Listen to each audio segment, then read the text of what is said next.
black magic was involved, it most likely came from outside the walls of Namaran. The hero went ahead and said that they should stop work for a while and go look for clues. He took a step forward and thought that he could confirm his guess thanks to the whole head dedicated to Namaran. Lloyd frowned and thought that his premonition could not be wrong, he just needed to find evidence, and then he would make them pay for the damage caused. The man stuck the shovel into the ground. The hero and Xavier watched the work. The knight frowned and said that they were like looking for a needle in a haystack. He replied that it was true, but they still had to do it, since they could not continue construction if there were any dangers lurking there. The guy frowned and thought that he was sure that there was something there, some piece of black magic. Suddenly the guy galloped up, he called Lloyd. He turned around and was told that Count Cremo had arrived from the west. He asked why all of a sudden.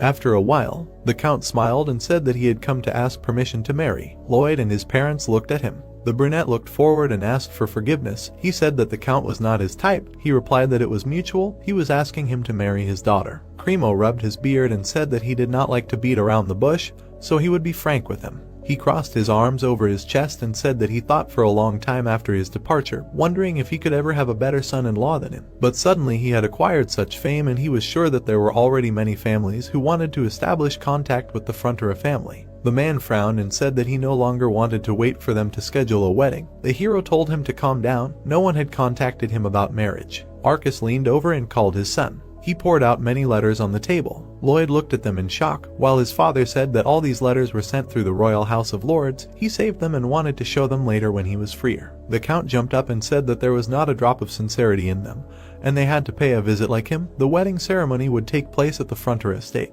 The hero turned to him and asked him not to rush so much. He said that he was truly grateful that they had honored him with such a high honor. The guy bowed and said that he apologized for not being able to follow their wishes. Not to rush so much, he said that he was truly grateful that they had honored him with